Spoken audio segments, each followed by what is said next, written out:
Y'all entered to Donald Long house. This is my living room. This is my pride and joy.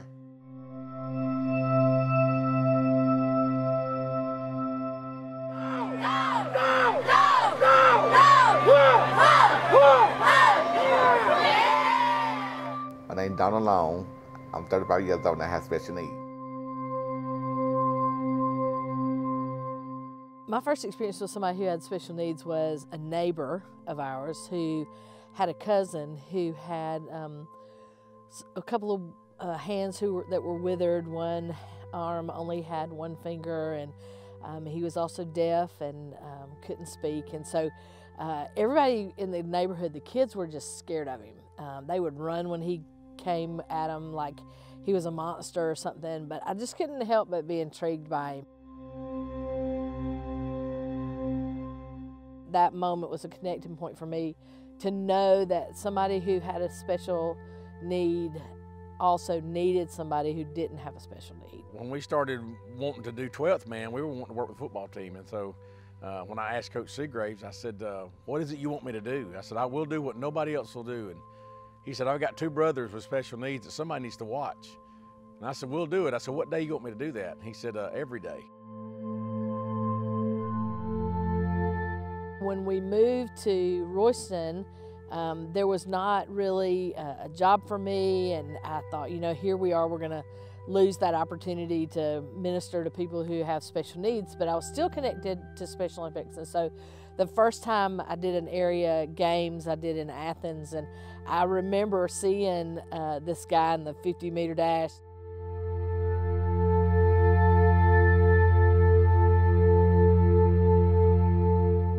That night we was doing our own thing, you know, me and my brother, and our aunt told us that she gonna kick us out of our house. They let us know that they had been walking all night long because they had been kicked out of their home by their aunt on that night, and had no place to live.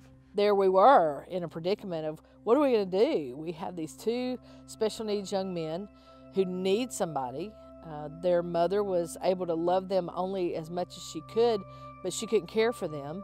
And the rest of their family didn't want the responsibility of caring for them, and there we are. One day when I was in 6th grade, I came out of school, and my mom picked me up, and Donald and his brother Ronald were in the car, and I was kind of taken back. I was like, hey, y'all, but what are y'all doing here? And proceeded to tell me that Ronald and Donald had been kicked out of their home, and so I thought it was cool. I was a young kid. I thought, I never had a brother before. All I had was a sister. I remember me and Denise looked at each other that night and thought, what are we gonna do? I looked around, there was just legs hanging out everywhere. There were people all over the house, and we just did it. You know, we just, they needed a place to stay, and so therefore we opened up our home, and that's kind of how we continued that relationship. It was, I think, I had seen heaven. It was a really great deal when I came to saw y'all.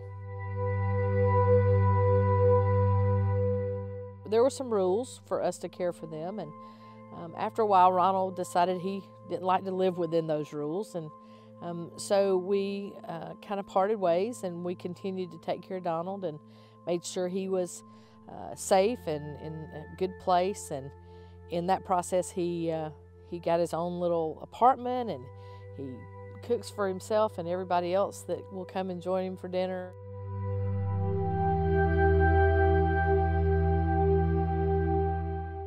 There have been a lot of opportunities created for him, but it's been Donald who's walked into those open doors that have been open to him. He could have stayed back and withdrew and said, I don't want anything to do with people because of the way I've been treated.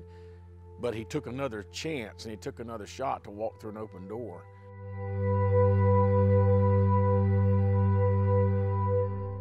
I can remember as a kid growing up, coming to Hart County football games before I even knew Donald, was him being the mascot. And he's like, oh, there's the mascot, and then getting to know him was like, I know the mascot. That's Donald. So that's a big memory, is him on the football field, and him just retiring this year. It's bittersweet, but you look back on it, it's like he had a lot of fun doing that. And when he was in that Bulldog uniform, he was a different person. Watching him dance at the end of the games, and watching him when he put on that dog head, he was a different human being. I was a mascot for a long, long time, and you're thinking that, you know, you did your duty at the Hart County, and And I just figured that I wanted another student to be able to let another student to try out for it, and where they can have fun with it, and to get another kid the opportunity for they can have some more experience to be the mascot instead of being on me.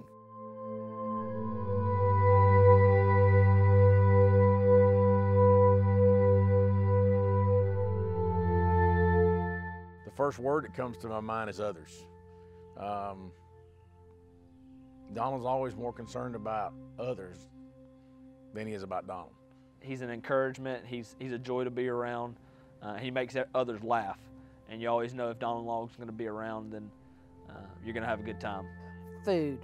Where are we going to eat? What you having for supper tonight? He always wants to know what you're doing, what you're going to have to eat, and if he can go. How many Krispy Kreme donuts can you eat when they're hot? A whole box. Sometimes it's, you know, if you're close, we always have to find a Krispy Kreme. If you're close, anywhere close, we've got to find a Krispy Kreme. So you never miss dessert when you're with Donald.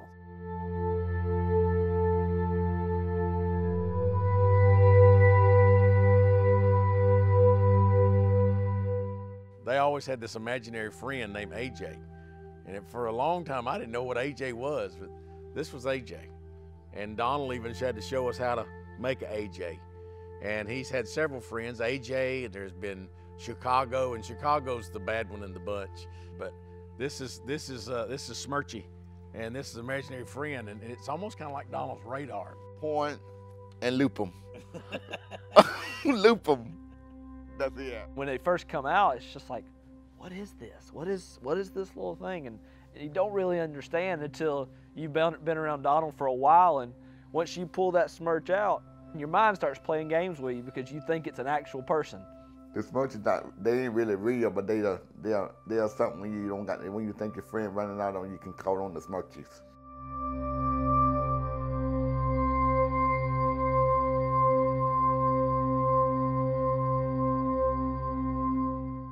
When it was just us four there, I made the statement, I said, now Christmas time, Donald and Ronald, we'll go get them to come and open some presents on Christmas Day, but on Christmas morning, we're gonna wake up and it's just gonna be us four, thinking that's what I needed to do, you know? And I think it was Russ, or it might have been both of you, that spoke up and said, well, if they don't come here on Christmas morning, then how are they gonna have Christmas? I'd never liked the fact of them having Christmas alone, and from then on, Donald has always been having Christmas with us.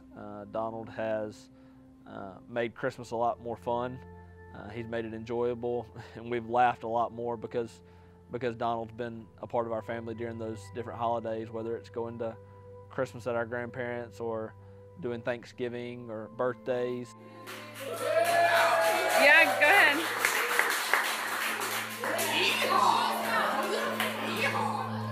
Once you better sing happy birthday to you. Happy birthday to you. Happy birthday, dear Mama Nee. Happy birthday to you. It wouldn't be a party if Donald weren't there. You call? Oh my God! Walmart and Chick-fil-A. Oh my God! Look, Rachel. What is it? It's that deal cookware. I think one of the toughest obstacles also comes with a great victory, with having Donald. I think one of the biggest obstacles that, I think we face for people that don't know who Donald is explaining when they see us in pictures and when they see us together who Donald is. The hard part sometimes are dealing with the disability. He has some special needs because of things that have gone on in his family. He has a developmental disability, but he also has some mental illness that goes along with that. And I think one of the hardest moments for me as his caregiver was being at the hospital and knowing that he was going to have to go to a psychiatric hospital for evaluation, and seeing somebody you love and you care about have to go through that. Some of the stories from his growing up in his past, those things they still haunt him, and he still deals with that. And there's things that he has to go through to this day because of some of the stuff he went through as a child. It was heart-wrenching that night that he you know, he had gotten to a place emotionally where he felt like he wanted to harm himself, and so we're sitting at the hospital and, you know, trying to just tell him, you know, things are going to get better, and you know, you're going to feel better, and then watching him get in the police car and have to, you know, just have to be taken. Those kind of moments are hard because, you know, you've taken the responsibility to care for this person, but, you know, sometimes we're helping them make the hard calls.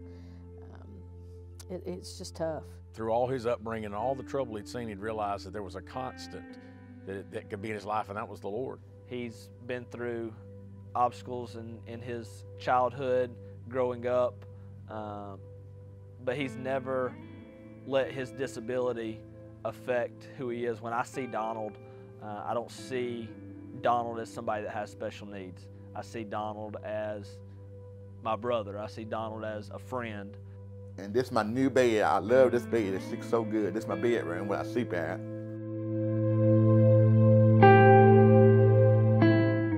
Night to Shine is our, we're a host church with the Tim Tebow Foundation for a Night to Shine. This will be our 3rd year, and Donald was kind of the catalyst behind that. And when he got ready to go get his tuxedo in one of our local stores, they were gracious enough to donate his tuxedo because they said he made an impact in the community, and so they wanted to just love on him because of what he'd made. Night to Shine, when I saw Mama Denise and y'all, and I was very walking down the red carpet. Watching him get out of the limo the first time, seeing him in that white jacket and all dressed up, smile from ear to ear, made all of that hard work, all those connections we had to make, all of the headache we had to go through for the event, it made it all worthwhile. We went to the Hart Elementary School. Her name was Debbie Oliver, and she said, "Donnie, she said, why you want to come to school with tore-up shoes?" I said, "Well, Mama took our whole check and did drugs that night, and that morning we didn't have no school. She didn't give no school clothes." And she said, "Well, get in the car." I said, "Where we going?" She said, "Well," she said, got my check from the school system." She said, "I'm gonna buy y'all some shoes." So she went and bought me and my brother a new pair of shoes at the Hartwood Walmart. There have been people in his life that have poured into his life that have allowed him to overcome those obstacles that naturally present themselves to him. I guess y'all be like, you know, like y'all say, y'all had to give people a second chance. You know, I don't know where I would be without y'all. I guess I'd be homeless. I guess I won't be living one. Second chances are given to everybody. I think it's just what you choose to do with your second chance. And in Donald's life, he hasn't forgotten what happened to him. Therefore, his second chance is becoming more and more full. We dedicated our home in the beginning that it would become a spot not just for us, but for others also. And then when God brought Donald into our life, realizing now to look back and we had a place for him to stay. We had a place for him to grow up. He's part of who we are. He's part of everything that we do, and he is the connection for me to taking care of people who have special needs for the remainder of my life. One of the things I would tell Donald is you still need to continue to see the best in people. You can't walk around afraid of what somebody might or might not do. You still have to see the best in folks. Don't stop being who you're being, because you've been through too much to let any of those obstacles affect who you are. You make life better, Donald, for all of us, for anybody you come in contact with.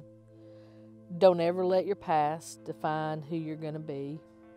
Don't ever let your limitations limit you. And don't ever quit being who you are and true to the Lord Jesus, because He made you fearfully and wonderfully. And there's nothing anybody in the world should ever want to change about you.